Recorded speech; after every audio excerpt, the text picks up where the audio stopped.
शुभ सकाळ बंधुगण जय जगन्नाथ ओडिया एक्सक्लूसिव चैनल को आपण को स्वागत। आसंतु जानिबा आजिर मुख्य समाचार गुड़िक कौन रही। 10,000 रु अधिक बेआईनी प्रवासी को तड़िला साउदी अरब। जौन संपर्क पर झरका डेई जाइथिले 18 वर्षर छात्र सफल न होबारु निया लगाई मारिदेले। 15 जनवरी को साधारण छुट्टी घोषणा कले सरकार। स्कूल बैंक ऑफिस सबू बंद रहिबो। इसरो मिशन को झटका कक्षपथरे अवस्थापित होई पारिलानी अन्वेषा। ट्रम्प कर मन पड़ा पुराणा बंधुत्व आसंता वर्ष आसी पारंती भारत। राज्यवासी को बड़ उपहार देले मुख्यमंत्री कहले बड़ घोषणा। मृत्युर रहस्य उपर उठिला परदा। वैज्ञानिक कहले जीवन जीवा पूर्व कौन देखा जाए एवं शरीर किभली अनुभव करे।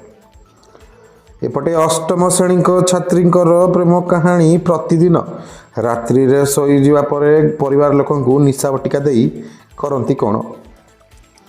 या पर रही एबे सबु इस्लामिक देश रे नजर मुनीर को ऊपर तेबे परवर्ती खलीफा भारत साजी पारंती घातक। दीदी क्षमा करिबा मु तुम कथा शुणिबेनी जानतु कहीं एमिति कहले बीएमसी विधायक। या पर रही परागों बदल में आयुष बदनी को भारतीय दल में केमिति मिलला सुजोग जानतु यार पछर सत्यता कौन रही। आसंतु नजर पकाइबा आजिर प्रथम खबर कौन रही। साउदी अरब बेआईन प्रवासी विरोध में बड़ अभियान आरंभ करिछि। जनवरी प्रथम सप्ताह 18,836 जन बेआईन प्रवासी को गिरफ्त करा जाई। सेमानक मध्यरु 10,000 रु अधिक लोकंकु देशांतर करा जायछि। निर्देश अनुଯାयी देशव्यापी कार्यानुष्ठान जारी रही। श्रम एवं सीमा आईन उल्लंघन करुथिबा लोकंकु देशांतर करा जाउछि।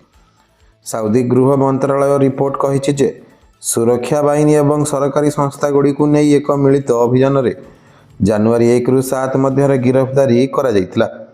अटक रखा जायतिबा लोकमानंक मध्यरु 11,710 जन बासस्थान आईन उल्लंघन करुथिबा बेले 4 जन 239 जन सीमा सुरक्षा नियम उल्लंघन करथिले।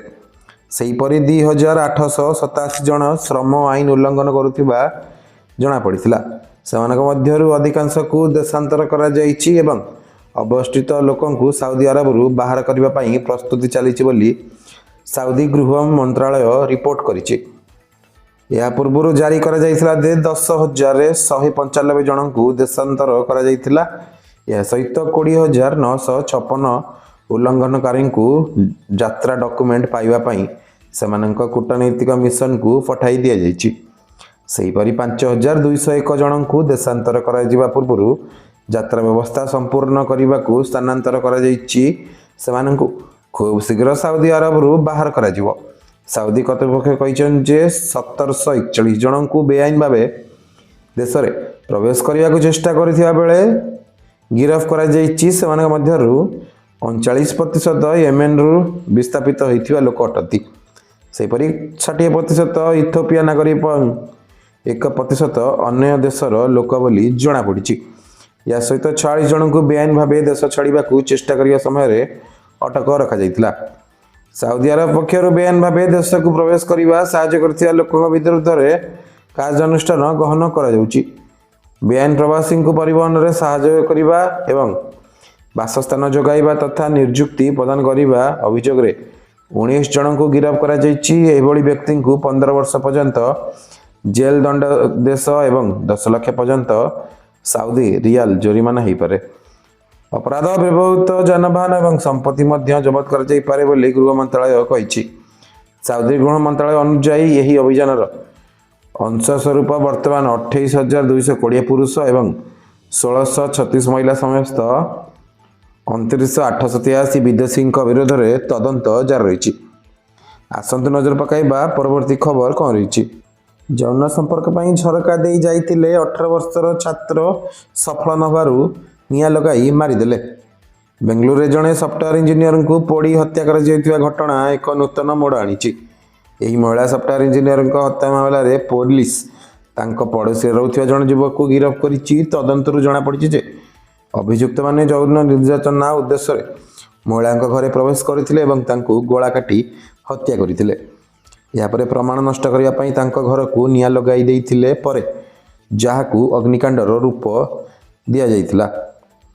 ଏହି ଘଟଣା ଜାନୁଆରୀ 3 ତାରିଖରେ ବେଙ୍ଗାଲୁରୁର ଇଷ୍ଟର ସୁବ୍ରମଣ୍ୟପୁରା ଅଞ୍ଚଳର ଏକ ଆପାର୍ଟମେଣ୍ଟରେ ଘଟିଥିଲା। ପୋଲିସ ସେହି ରାତି ପ୍ରାୟ 10:15ରେ ସୂଚନା ପାଇଥିଲା ଯେ ଡିକେ ଶର୍ମିଲା ନାମକ ଜଣେ 34 ବର୍ଷୀୟା ସଫ୍ଟୱେୟାର ଇଞ୍ଜିନିୟର ରହୁଥିବା ଏକ ଫ୍ଲାଟରେ ନିଆଁ ଲାଗିଯାଇଥିବା ଜଣାପଡ଼ିଛି ଏବଂ ଅଗ୍ନିଶମ ବାହିନୀର ଏକ ଦଳ ତୁରନ୍ତ ଘଟଣାସ୍ଥଳରେ ପହଞ୍ଚି ନିଆଁକୁ ନିୟନ୍ତ୍ରଣ କରିଥିଲା, କିନ୍ତୁ ପୋଡ଼ିଯାଇ ଶର୍ମିଲାଙ୍କର ଦୁଃଖଦ ଭାବେ ମୃତ୍ୟୁ ହୋଇଯାଇଥିଲା।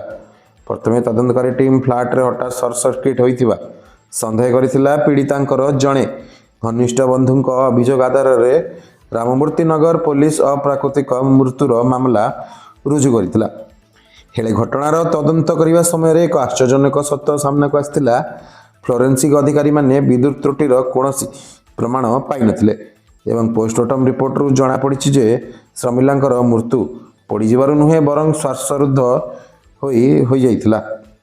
ବୈଶେଷିକ ପ୍ରମାଣ ଆଧାରରେ ପୋଲିସ 18 ବର୍ଷୀୟ କର୍ଣ୍ଣଲ କୁରାଇ ଜଣେ PUC ଛାତ୍ର ଏବଂ ଶର୍ମିଲାଙ୍କର ପଡ଼ୋଶୀ ଭାବେ ରହୁଥିଲେ।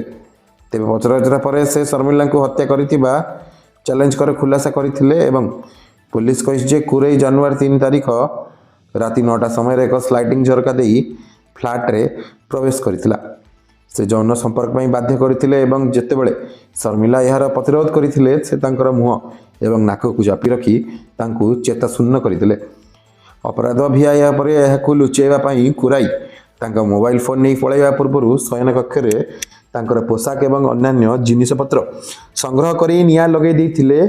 ବିରାଜପେଟର ବାସିନ୍ଦା କୁରାଇ ତାଙ୍କର ଏକାକୀ ମା ସହିତ ବେଙ୍ଗାଲୁରୁରେ ରହୁଥିଲେ। ପୋଲିସ ଶନିବାର ଅଭିଯୁକ୍ତ କର୍ଣ୍ଣଲ କୁରାଇଙ୍କୁ ଗିରଫ କରିଛି। ତାଙ୍କ ବିରୁଦ୍ଧରେ BNS ଧାରା 103 ଦଫା 1, 64 ଦଫା 2, 66 ଏବଂ 238 ଅନୁଯାୟୀ ଅଭିଯୋଗ କରାଯାଇଛି। ଅଭିଯୁକ୍ତ 3 ଦିନ ପାଇଁ ପୋଲିସ ହେଫାଜତରେ ରହିଥିବା ବେଳେ ଅଧିକ ତଦନ୍ତ ଜାରି ରହିଛି। ଆସନ୍ତୁ ନଜର ପକାଇବା ପରବର୍ତ୍ତୀ ଖବର କ'ଣ ରହିଛି। ଉତ୍ତରପ୍ରଦେଶର ଯୋଗୀ ସରକାର ଜାନୁଆରୀ 15 ତାରିଖକୁ ସାଧାରଣ ଛୁଟି ଘୋଷଣା କରିଛନ୍ତି। ମକର ସଂକ୍ରାନ୍ତି ଯୋଗୁଁ ଜାନୁଆରୀ 15 ତାରିଖକୁ ସାଧାରଣ ଛୁଟି ଘୋଷଣା କରିଛନ୍ତି ସରକାର। ଏହି ବର୍ଷ ମକର ସଂକ୍ରାନ୍ତି 14 ତାରିଖ ପରିବର୍ତ୍ତେ ଜାନୁଆରୀ 15 ତାରିଖରେ ପାଳିତ ହେଉଛି। ମକର ସଂକ୍ରାନ୍ତି କାହିଁକି ପାଳନ କରାଯାଏ ଆସନ୍ତୁ ଜାଣିବା। ମକର ସଂକ୍ରାନ୍ତି ଏକ ପ୍ରମୁଖ ହିନ୍ଦୁ ପର୍ବ। ପ୍ରତିବର୍ଷ ଜାନୁଆରୀ ମାସରେ ପୁରା ବିଧି ବିଧାନ ଏବଂ ଉତ୍ସାହର ସହିତ ଏହାର ପାଳନ କରାଯାଏ। ସୂର୍ଯ୍ୟ ଧନୁ ରାଶି ଛାଡ଼ି ମକର ରାଶିରେ ପ୍ରବେଶ କଲେ ମକର ସଂକ୍ରାନ୍ତି ପାଳନ କରାଯାଏ। ଏହାକୁ ମକର ସଂକ୍ରାନ୍ତି କୁହାଯାଏ। ଏହା ସୂର୍ଯ୍ୟଙ୍କର ଉତ୍ତରାୟଣ ଆଡ଼କୁ ଗତିକୁ ଚିହ୍ନିତ କରେ ଏବଂ ଦିନ ଲମ୍ବା ଏବଂ ରାତି ଛୋଟ ହୁଏ। ଏହି ପର୍ବ ଶୀତକାଳର ଶେଷ ଏବଂ ବସନ୍ତର ଆଗମନକୁ ଚିହ୍ନିତ କରେ ବୋଲି ବିଶ୍ୱାସ କରାଯାଏ। ମକର ସଂକ୍ରାନ୍ତି କେବଳ ଏକ ପର୍ବ ନୁହେଁ ବରଂ ଦେଶର କୃଷକମାନଙ୍କ ପାଇଁ ଏକ ଶୁଭ ଖବରର ସଂକେତ। ଏହା ଭାରତର ଏକ ପ୍ରମୁଖ ଫସଲ ପର୍ବ। ଏହି ସମୟରେ ରବି ଫସଲ ଗହମ, ଚଣା, ସୋରିଷ ଇତ୍ୟାଦି ଅମଳ ସମାପ୍ତ ହୁଏ। ଏହି ଅବସରରେ ଚାଷୀମାନେ ନୂତନ ଫସଲ ପାଇଁ ଭଗବାନଙ୍କୁ ପ୍ରାର୍ଥନା କରନ୍ତି। ଏହି ଅବସରରେ ଲୋକମାନେ ଗଙ୍ଗା, ଯମୁନା ଭଳି ପବିତ୍ର ନଦୀରେ ସ୍ନାନ କରନ୍ତି, ଦାନ କରନ୍ତି ଏବଂ ସୂର୍ଯ୍ୟ ଦେବତାଙ୍କୁ ପୂଜା କରନ୍ତି। ଏହି ଦିନରେ ରାଶି ଏବଂ ଗୁଡ଼ ଦାନ କରିବା ବହୁତ ପୁଣ୍ୟ ବୋଲି ବିବେଚନା କରାଯାଏ। ଏହା ସହ ଦାନ କରୁଥିବା ଲୋକଙ୍କୁ 100 ଗୁଣା ଲାଭ ମିଳିଥାଏ ବୋଲି ବିଶ୍ୱାସ କରାଯାଇଛି। ଏହି ସଂକ୍ରାନ୍ତି ଅବସରରେ ଦେଶର ଅନେକ ସ୍ଥାନରେ ଗୁଡ଼ି ଉଡ଼ାଯାଏ ଏବଂ ଲୋକ ପରସ୍ପରକୁ ରାଶି ଏବଂ ଗୁଡ଼ର ମିଠା ପଠାନ୍ତି। ଏହି ଦିନ ଘରେ ଘରେ ଖିଚୁଡ଼ି ମଧ୍ୟ ପ୍ରସ୍ତୁତ କରାଯାଏ।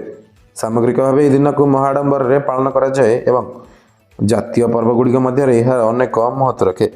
ଆସନ୍ତୁ ନଜର ପକାଇବା ପରବର୍ତ୍ତୀ ଖବର କ'ଣ ରହିଛି। ବର୍ତ୍ତମାନ ଏକ ଚ୍ୟାଲେଞ୍ଜକର ଖବର ଆସିଛି। ବିଫଳ ହୋଇଛି ଇସ୍ରୋର PSLV C62 ମିଶନ। ଇସ୍ରୋ ମିଶନକୁ ଝଟକା, କକ୍ଷପଥରେ ଅବସ୍ଥାପିତ ହୋଇପାରିଲାନି ଅନ୍ୱେଷା। ଅର୍ବିଟ୍ ପୂର୍ବରୁ ହିଁ ମହାକାଶରେ ହଜିଗଲା ଅନ୍ୱେଷା। ଆନ୍ଧ୍ରର ଶ୍ରୀହରିକୋଟା ସତୀଶ ଧାୱନ ସ୍ପେସ୍ ସେଣ୍ଟରରୁ ଲଞ୍ଚ କରାଯାଇଥିଲା PSLV C62 ରକେଟ୍। ସୋମବାର ସକାଳ 10:17ରେ ଏହି ଉତ୍କ୍ଷେପଣ କରାଯାଇଥିଲା। ହେଲେ ଅର୍ବିଟ୍ ପୂର୍ବରୁ ଦିଗ ବଦଳାଇ ମହାକାଶରେ ଗାୟବ ହୋଇଯାଇଛି ସ୍ୟାଟେଲାଇଟ୍। ଶେଷ ପର୍ଯ୍ୟାୟରେ ଯାନ୍ତ୍ରିକ ତ୍ରୁଟି କାରଣରୁ କକ୍ଷପଥରେ ପହଞ୍ଚି ପାରିଲାନି ସ୍ୟାଟେଲାଇଟ୍ ଅନ୍ୱେଷା। ତ୍ରୁଟି କେଉଁଠି ରହିଲା ତାହାର ବିଶ୍ଳେଷଣ ଚାଲିଥିବା ବେଳେ ଏକ୍ସରେ ସୂଚନା ଦେଇଛନ୍ତି ଇସ୍ରୋ। ସୀମାରେ ଶତ୍ରୁର ଗତିବିଧି ଉପରେ ତୀକ୍ଷ୍ଣ ନଜର ରଖିବାକୁ ବଡ଼ ମିଶନ ଆରମ୍ଭ କରିଥିଲା ଇସ୍ରୋ। PSLV ସତୀଶ ଧାୱନ ମହାକାଶ କେନ୍ଦ୍ରର ଏକ ପ୍ରଥମ ଲଞ୍ଚ ପ୍ୟାଡରୁ ରକେଟ୍ ଉଡ଼ାଣ କରିଥିଲା, ଯେଉଁଥିରେ USN-1 ଅନ୍ୱେଷା, ପୃଥିବୀ ଏବଂ ସାମୁଦ୍ରିକ ପର୍ଯ୍ୟବେକ୍ଷଣ ଉପଗ୍ରହ ସହିତ 15ଟି ଅନ୍ୟ ଉପଗ୍ରହ ରହିଥିଲା। ଲଞ୍ଚ ପ୍ରୟାସର କିଛି ଘଣ୍ଟା ପରେ ଇସ୍ରୋ ସୂଚିତ କରିଥିଲା ଯେ ମିଶନ ଫଳାଫଳ ଏପର୍ଯ୍ୟନ୍ତ ଅସ୍ପଷ୍ଟ ରହିଛି। ପୋଲାର ସାଟେଲାଇଟ୍ ଲଞ୍ଚ ଭେହିକଲର ଏହା 64ତମ ଉଡ଼ାଣ ଥିଲା। ଅନ୍ୱେଷା ବ୍ୟତୀତ 15ଟି ଅନ୍ୟ ଉପଗ୍ରହ ମଧ୍ୟରେ ଭାରତୀୟ ଷ୍ଟାର୍ଟଅପ୍ ବିଶ୍ୱବିଦ୍ୟାଳୟ ଏବଂ ସ୍ପେନ୍ର କ୍ରେଷ୍ଟେଲ ଇନିସିଆଲ ଡୋମିନିଷ୍ଟ୍ରେଟର ଭଳି ଅନେକ ଅନ୍ତର୍ଜାତୀୟ ସହଯୋଗୀଙ୍କ ରକେଟ୍ ଥିଲା, କିନ୍ତୁ ଶେଷ ପର୍ଯ୍ୟାୟରେ ଯାନ୍ତ୍ରିକ ତ୍ରୁଟି ପାଇଁ ମିଶନ ବିଫଳ ହୋଇଛି। ଆସନ୍ତୁ ନଜର ପକାଇବା ପରବର୍ତ୍ତୀ ଖବର କ'ଣ ରହିଛି। ଆମେରିକା ରାଷ୍ଟ୍ରପତି ଡୋନାଲ୍ଡ ଟ୍ରମ୍ପ ପୁଣି ଥରେ ଭାରତ ଗସ୍ତରେ ଆସିପାରନ୍ତି। ଭାରତରେ ଆମେରିକାର ନୂଆ ରାଷ୍ଟ୍ରଦୂତ ସର୍ଜିଓ ଗୋର ସୋମବାର ନୂଆଦିଲ୍ଲୀରେ ନିଜ ଦାୟିତ୍ୱ ଗ୍ରହଣ କରିବା ଅବସରରେ ଏହି କଥାର ସଂକେତ ଦେଇଛନ୍ତି। ସେ କେବଳ ଟ୍ରମ୍ପ ଏବଂ PM ମୋଦିଙ୍କର ପ୍ରକୃତ ବନ୍ଧୁତ୍ୱର କଥା ଉଲ୍ଲେଖ କରିନାହାନ୍ତି, ବରଂ ହ୍ୱାଇଟ୍ ହାଉସ୍ ଭିତରର କିଛି ହୃଦୟସ୍ପର୍ଶୀ କଥା ମଧ୍ୟ ସେୟାର କରିଛନ୍ତି। ସର୍ଜିଓ ଗୋର ନିଜର ପ୍ରଥମ ସମ୍ବୋଧନରେ କହିଛନ୍ତି ଯେ ରାଷ୍ଟ୍ରପତି ଟ୍ରମ୍ପ ଅନେକ ସମୟରେ ନିଜର ଗତ ଭାରତ ଯାତ୍ରାକୁ ମନେ ପକାନ୍ତି ଏବଂ ଆଗାମୀ ବର୍ଷେ 2 ବର୍ଷ ମଧ୍ୟରେ ଆଉ ଥରେ ଭାରତ ଆସିବାକୁ ଯୋଜନା କରୁଛନ୍ତି। ସେ କହିଛନ୍ତି, ରାଷ୍ଟ୍ରପତି ଟ୍ରମ୍ପଙ୍କୁ ଏଠାକୁ ତାଙ୍କର ଗତ ଯାତ୍ରା ମନେ ଅଛି। ମୁଁ ଗତ ସପ୍ତାହରେ ରାଷ୍ଟ୍ରପତିଙ୍କ ସହ ଥିଲି ଏବଂ ଯେବେ ଆମେ ନୂଆ ବର୍ଷର ଠିକ୍ ପରେ ଡିନର କଲୁ, ସେ ଏଠାକୁ ଆସିବାର ନିଜର ସୁନ୍ଦର ଅନୁଭବ ଏବଂ ଭାରତର ମହାନ ପ୍ରଧାନମନ୍ତ୍ରୀ ମୋଦିଙ୍କ ସହିତ ତାଙ୍କର ନିବିଡ଼ ବନ୍ଧୁତା ବିଷୟରେ କହିଥିଲେ। ମୋର ବିଶ୍ୱାସ ଯେ ରାଷ୍ଟ୍ରପତି ଖୁବ୍ ଶୀଘ୍ର ଆମକୁ ଭେଟିବାକୁ ଆସିବେ। ଆଶା ଯେ ଆଗାମୀ ବର୍ଷେ 2 ବର୍ଷ ମଧ୍ୟରେ ସେ ଭାରତ ଆସିବେ। ରାଷ୍ଟ୍ରଦୂତ ଗୋର 2 ଦେଶ ମଧ୍ୟରେ ଚାଲିଥିବା ବ୍ୟବସାୟିକ ଏବଂ ଟାରିଫ ବିବାଦ ମଧ୍ୟରେ ଖୋଲିକରି କହିଛନ୍ତି। ସେ କହିଛନ୍ତି, ମୁଁ ଟ୍ରମ୍ପଙ୍କ ସହିତ ପୁରା ଦୁନିଆ ବୁଲିଛି ଏବଂ ମୁଁ ଏହାର ଦାବିର ସହ କହିବି ଯେ ପ୍ରଧାନମନ୍ତ୍ରୀ ମୋଦିଙ୍କ ସହ ତାଙ୍କର ବନ୍ଧୁତା ପ୍ରକୃତ ବନ୍ଧୁତାରେ ଅସହମତି ହୋଇପାରେ, କିନ୍ତୁ ସେମାନେ ଶେଷରେ ନିଜର ମତଭେଦ ସମାଧାନ କରିଦେଇଥାନ୍ତି। ଏହି ବୟାନ ଏମିତି ସମୟରେ ଆସିଛି ଯେତେବେଳେ ଭାରତ ଏବଂ ଆମେରିକା ମଧ୍ୟରେ ବ୍ୟବସାୟିକ ଏବଂ ଟାରିଫକୁ ନେଇ କିଛି ମାତ୍ରାରେ ମତଭେଦ ସୃଷ୍ଟି ହୋଇଛି। ଗୌର ଭରସା ଦେଇଛନ୍ତି ଯେ 2 ଦେଶ ଏହି ମାମଲାକୁ ସାଧାରଣ କରିବା ପାଇଁ ସକ୍ରିୟ ରୂପେ କଥାବାର୍ତ୍ତା ହେଉଛନ୍ତି। ଆସନ୍ତୁ ନଜର ପକାଇବା ପରବର୍ତ୍ତୀ ଖବର କ'ଣ ରହିଛି। ମୁଖ୍ୟମନ୍ତ୍ରୀ ଦେବେ ରାଜ୍ୟବାସୀଙ୍କୁ ବଡ଼ ଉପହାର, କଲେ ବଡ଼ ଘୋଷଣା। ରାଜ୍ୟର ସଡ଼କ ସୁରକ୍ଷା ଏବଂ ବିକାଶ କ୍ଷେତ୍ରରେ ଆଜି ଏକ ଐତିହାସିକ ଦିନ। ସାରା ଦେଶରେ ଏବେ ଜାତୀୟ ସଡ଼କ ସୁରକ୍ଷା ମାସ ପାଳିତ ହେଉଥିବା ବେଳେ ଆଜି ମୁଖ୍ୟମନ୍ତ୍ରୀ ମୋହନ ମାଝୀ ସଡ଼କ ସୁରକ୍ଷା ପାଇଁ ଅନେକ ଯୁଗାନ୍ତକାରୀ ପଦକ୍ଷେପ ଆରମ୍ଭ କରିଛନ୍ତି। ଏହା ପାଇଁ ରାଜ୍ୟର ରାଜଧାନୀ କାୟାକଳ୍ପ ହେଲା ଭଳି 2ଟି ଗୁରୁତ୍ୱପୂର୍ଣ୍ଣ ପ୍ରକଳ୍ପର ଶିଳାନ୍ୟାସ ମଧ୍ୟ କରିଛନ୍ତି। ଲୋକସଭା ଭବନର କନଭେନସନ ହଲରେ ଏକ କାର୍ଯ୍ୟକ୍ରମରେ ଯୋଗ ଦେଇ ମୁଖ୍ୟମନ୍ତ୍ରୀ ରାଜ୍ୟ ଏବଂ ଦେଶରେ ବଢ଼ୁଥିବା ସଡ଼କ ଦୁର୍ଘଟଣା ଯୋଗୁଁ ଗଭୀର ଉଦ୍ବେଗ ପ୍ରକାଶ କରିବା ସହିତ ସମସ୍ତଙ୍କୁ ସଡ଼କ ସୁରକ୍ଷା ନିୟମ ପାଳନ କରିବା ପାଇଁ ଆହ୍ୱାନ କରିଛନ୍ତି। ମୁଖ୍ୟମନ୍ତ୍ରୀ କହିଛନ୍ତି ଯେ ସଡ଼କ ସୁରକ୍ଷା ପାଇଁ ରାଜ୍ୟ ସରକାର 4ଟି ପାଳନ କରିବା ଗୁରୁତ୍ୱ ଦେଇଛନ୍ତି।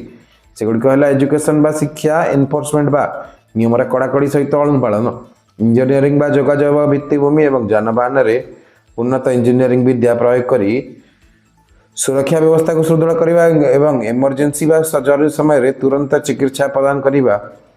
ଏହି 4ଟି ନିୟମ ଅନୁପାଳନ କରିବା ସହିତ ମୁଖ୍ୟମନ୍ତ୍ରୀ ବ୍ୟକ୍ତିଗତ ଭାବେ ଆଉ 2ଟି ଅନୁପାଳନ ପାଇଁ ପରାମର୍ଶ ଦେଇଛନ୍ତି। ଏଗୁଡ଼ିକ ହେଲା ଏନଫୋର୍ସମେଣ୍ଟ ଏବଂ ଇଭାଲୁଏସନ। ଯାନବାହନର ପ୍ରଦୂଷଣ ନିୟମକୁ ସଠିକ ଭାବେ ପାଳନ କରିବା ପାଇଁ ସଡ଼କ ସୁରକ୍ଷାର କେଉଁ ନିୟମ ଗୁଡ଼ିକ ରହିଛି ତାହା ଫଳାଫଳ ସମ୍ପର୍କରେ ଉପଯୁକ୍ତ ମୂଲ୍ୟାୟନ କରିବା ପାଇଁ ମୁଖ୍ୟମନ୍ତ୍ରୀ ପରାମର୍ଶ ଦେଇଥିଲେ। ଏହି ମୂଲ୍ୟାୟନକୁ ଭିତ୍ତି କରି ବିଭିନ୍ନ ସଡ଼କ ସୁରକ୍ଷା କାର୍ଯ୍ୟକ୍ରମକୁ ପରିବର୍ତ୍ତନ କିମ୍ବା ଉନ୍ନତ କରାଯାଇପାରିବ ବୋଲି ମୁଖ୍ୟମନ୍ତ୍ରୀ କହିଛନ୍ତି। ଆସନ୍ତୁ ନଜର ପକାଇବା ପରବର୍ତ୍ତୀ ଖବର କ'ଣ ରହିଛି। କୁହାଯାଏ, ପ୍ରକୃତରେ ମୃତ୍ୟୁ ପୂର୍ବରୁ ମଣିଷକୁ ଏକ ଉଜ୍ଜ୍ୱଳ ଆଲୋକ ଦେଖାଯାଏ। ପୁରୁଣା ସ୍ମୃତି ସବୁ ଫିଲ୍ମ ଭଳି ଆଖିରେ ଝଲସି ଉଠେ। ନିକଟରେ ବୈଜ୍ଞାନିକମାନେ ଏକ ଅଧ୍ୟୟନରେ ଏହା ରହସ୍ୟ ପର୍ଦ୍ଦା ଉପରକୁ ଆଣିଛନ୍ତି। ତେବେ ଆସନ୍ତୁ ଜାଣିବା ବୈଜ୍ଞାନିକ ଦୃଷ୍ଟିକୋଣରୁ ଜଣେ ବ୍ୟକ୍ତି ମୃତ୍ୟୁର ଠିକ୍ ପୂର୍ବରୁ କ'ଣ ଅନୁଭବ କରନ୍ତି। ପୁରୁଣା ସ୍ମୃତି ସବୁ ଫିଲ୍ମ ଭଳି ଦେଖାଯାଏ ଏବଂ ଶରୀର କାମ କରିବା ବନ୍ଦ କରିଦିଏ। ଯେତେବେଳେ ମସ୍ତିଷ୍କର କିଛି ଅଂଶ ସକ୍ରିୟ ଥାଏ, ମୃତ୍ୟୁ ପୂର୍ବରୁ ଗାମା ଅକ୍ସିଲେସନ ନାମକ ମସ୍ତିଷ୍କ ତରଙ୍ଗ ବୃଦ୍ଧି ପାଏ। ଏହି ତରଙ୍ଗ ଆମେ ସ୍ୱପ୍ନ ଦେଖିବା କିମ୍ବା ଧ୍ୟାନ କରିବା କିମ୍ବା ପୁରୁଣା ସ୍ମୃତିକୁ ପୁନର୍ଜୀବିତ କରିବା ସମୟରେ ଅନୁଭବ କରିଥାଉ। ଏହାର ଅର୍ଥ ହେଉଛି ମୃତ୍ୟୁ ସମୟରେ ଜଣେ ବ୍ୟକ୍ତି ତାଙ୍କ ଜୀବନର ସୁନ୍ଦର ମୁହୂର୍ତ୍ତ ଗୁଡ଼ିକୁ ଫ୍ଲାଶବ୍ୟାକ୍ ଭଳି ଅନୁଭବ କରିପାରନ୍ତି। ଏହି ଅନୁଭବକୁ ମୃତ୍ୟୁ ନିକଟବର୍ତ୍ତୀ ଅଭିଜ୍ଞତା ବା ନିୟର ଡେଥ୍ ଏକ୍ସପିରିଏନ୍ସ ବୋଲି କୁହାଯାଏ। ମୃତ୍ୟୁର ଠିକ୍ ପୂର୍ବରୁ ସବୁଠୁ ଅଧିକ ଭଲ ପାଉଥିବା ଲୋକଙ୍କୁ ସେମାନେ ଖୋଜିଥାନ୍ତି। ଏହି ରିସୋର୍ସ ଜଣେ ହୃଦ୍ଘାତ ରୋଗୀଙ୍କର ମସ୍ତିଷ୍କ କାର୍ଯ୍ୟକଳାପ ରେକର୍ଡ କରିବା ପରେ ଜଣାପଡ଼ିଛି। ବୈଜ୍ଞାନିକ ବିଶ୍ୱାସ କରନ୍ତି ଯେ ମୃତ୍ୟୁ କେବଳ ଏକ ଅନ୍ଧକାର ଅଭିଜ୍ଞତା ନୁହେଁ, ବରଂ ଏକ ପରିପୂର୍ଣ୍ଣ ଯାତ୍ରା। ମୃତ୍ୟୁ ସମୟରେ ମାନବ ମସ୍ତିଷ୍କ ଲାଇଫ୍ ରିକଲ୍ ନାମକ ଅବସ୍ଥାକୁ ଚାଲିଯାଏ। 2023ରେ ଫର୍ନିୟସ୍ ଇନ୍ ଏଜିଂ ନ୍ୟୁରୋସାଇନ୍ସରେ ପ୍ରକାଶିତ ଏକ ଅଧ୍ୟୟନ ସମସ୍ତଙ୍କୁ ଚକିତ କରିଛି। ତାହା ହେଲା ମୃତ୍ୟୁ ପୂର୍ବରୁ ବନ୍ଦ ହେବା ପରିବର୍ତ୍ତେ ମସ୍ତିଷ୍କ ଅତ୍ୟଧିକ ସକ୍ରିୟ ହୋଇଯାଏ। ସେଭଳି ହୃତ୍ସ୍ପନ୍ଦନ ବନ୍ଦ ହେବା ପରେ ମସ୍ତିଷ୍କ ଅତ୍ୟଧିକ ସକ୍ରିୟ ହୋଇଯାଏ। ଆସନ୍ତୁ ନଜର ପକାଇବା ପରବର୍ତ୍ତୀ ଖବର କ'ଣ ରହିଛି।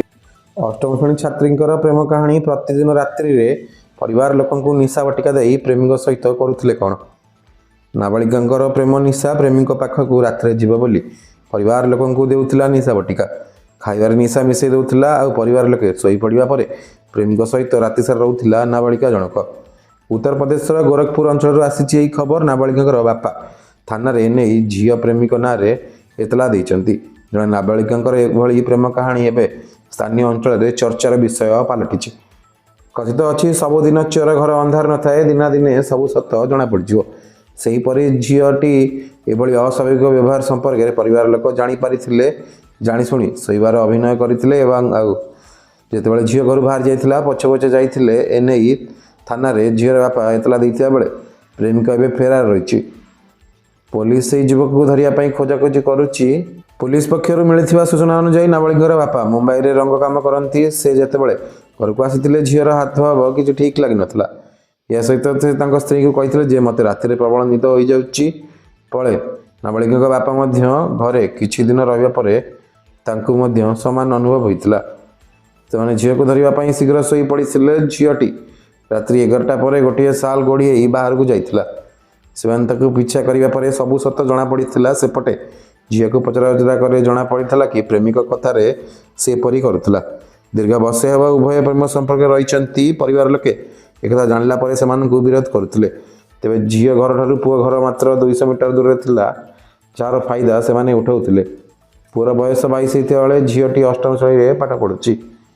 ଆସନ୍ତୁ ନଜର ପକାଇବା ପରବର୍ତ୍ତୀ ଖବର କ'ଣ ରହିଛି।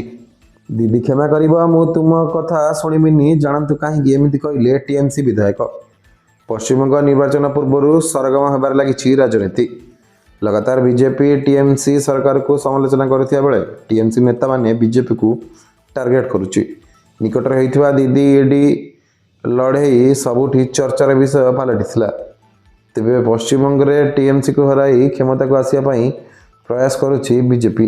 ଅନ୍ୟପକ୍ଷରେ କ୍ଷମତା ବଜାୟ ରଖିବାକୁ ଭୋଟରମାନଙ୍କୁ ଆକର୍ଷିତ କରିବାକୁ ପ୍ରୟାସ ଆରମ୍ଭ କଲାଣି ଟିଏମ୍ସି। ଏହାରି ଭିତରେ ସେ ଟିଏମ୍ସି ବିଧାୟକ ସଭାରେ କହିଛନ୍ତି କି ଦିଦି ମୋର କ୍ଷମା କର, ମୁଁ ତୁମ କଥା ଶୁଣିବି ନାହିଁ। ଆସନ୍ତୁ ନଜର ପକାଇବା ପରବର୍ତ୍ତୀ ଖବର କ'ଣ ରହିଛି। ପରାଗଙ୍କ ବଦଳରେ ଆୟୁଷ ବଦନୀଙ୍କୁ ଭାରତୀୟ ଦଳରେ କେମିତି ମିଳିଲା ସୁଯୋଗ, ଜାଣନ୍ତୁ ଏହାର ପଛର ରହସ୍ୟ। ନ୍ୟୁଜିଲାଣ୍ଡ ବିପକ୍ଷରେ ଦିନିକିଆ ସିରିଜ୍ ଖେଳୁଛି ଭାରତ ଘୋରେଇ ମାଟିରେ। 2026ର ପ୍ରଥମ ମ୍ୟାଚ୍ ବିଜୟୀ ହୋଇ ନିଜର ଅଭିଯାନ ଆରମ୍ଭ କରିଛି ଗିଲ୍ ବାହିନୀ। ପ୍ରଥମ ମ୍ୟାଚ୍ରେ ଭାରତୀୟ ରୋମାଞ୍ଚକର ବିଜୟ ହୋଇଥିବା ବେଳେ ଫ୍ରାନ୍ସଙ୍କ ପାଇଁ ଏକ ଦୁଃଖଦ ଖବର ରହିଛି। ମ୍ୟାଚ୍ ସମୟରେ ଆହତ ହୋଇଥିବା ୱାଶିଂଟନ୍ ସୁନ୍ଦରଙ୍କର ଆହତ ହୋଇଥିଲେ। ସେ ସିରିଜରୁ ବ୍ୟାଚ୍ ପଡ଼ିଥିବା ବେଳେ ତାଙ୍କ ସ୍ଥାନରେ ଆୟୁଷ ବଦନୀଙ୍କୁ ସୁଯୋଗ ମିଳିଛି। କୁହାଯାଉଥିଲା କି ରିୟାନ୍ ପରାଗଙ୍କୁ ଦଳରେ ସାମିଲ କରାଯାଇପାରିଥାନ୍ତା, ଯାହାକୁ ନେଇ ସୋସିଆଲ ମିଡ଼ିଆରେ ବେଶ୍ ଚର୍ଚ୍ଚା ଆରମ୍ଭ ହୋଇଛି। ଏହା ସହିତ ପୂର୍ବତନ ଭାରତୀୟ ଅଲରାଉଣ୍ଡର ଇରଫାନ ପଠାନଙ୍କୁ ମଧ୍ୟ ଏନେଇ ପ୍ରଶ୍ନ ଉଠାଇଛନ୍ତି। ତେବେ ପରାମର୍ଶଙ୍କର ବଦଳରେ ବଦନୀଙ୍କୁ ସୁରକ୍ଷା ମିଳିବା ପଛର କାରଣ ସମ୍ପର୍କରେ ଆସନ୍ତୁ ଜାଣିବା। ତେବେ କହି ରଖୁଛୁ କି ପରାଗଙ୍କର ଅଲରାଉଣ୍ଡର ପ୍ରଦର୍ଶନ ଭଲ ରହିଛି। ସେ ଗୋଟିଏ ଦିନକିଆ ମ୍ୟାଚ୍ ଖେଳିଥିବା ବେଳେ 3ଟି ୱିକେଟ୍ ଅକ୍ତିଆର କରିଛନ୍ତି। ଏହା ସହିତ T20ରେ 4ଟି ୱିକେଟ୍ ନେଇଛନ୍ତି। ତାଙ୍କ ବ୍ୟାଟିଂ ପ୍ରଦର୍ଶନ IPLରେ ଦେଖିବାକୁ ମିଳିଛି। ତେଣୁ ଜଣେ ହେଲିକପ୍ଟର ଅଲରାଉଣ୍ଡର ଭାବେ ତାଙ୍କୁ ଦଳରେ ସୁଯୋଗ ମିଳିବ ବୋଲି ଆଶା କରାଯାଉଥିଲା। ମାତ୍ର ସେ ଅନଫିଟ୍ ଅଛନ୍ତି। ଯେଉଁ କାରଣରୁ ବିଜୟ ହଜାର ଟ୍ରଫିରେ ନିଜର ଆଜି ନାହାନ୍ତି। ତେବେ ଏହି କାରଣରୁ ଚୟନକର୍ତ୍ତା ତାଙ୍କ ବଦଳରେ ଆୟୁଷ ବଦନୀଙ୍କୁ ଦଳରେ ସୁରକ୍ଷା ଦେଇଛନ୍ତି। ଆଜିର ଖବରକୁ ଏଇଠି ରଖିବା। ଜୟ ଜଗନ୍ନାଥ, ଜୟ ଭାରତ। ଆପଣଙ୍କର ଦିନ ଶୁଭମୟ ହେଉ। ଧନ୍ୟବାଦ। ଆପଣ ଦେଖୁଛନ୍ତି ଓଡ଼ିଆ ନ୍ୟୁଜ୍ ଏକ୍ସକ୍ଲୁସିଭ୍।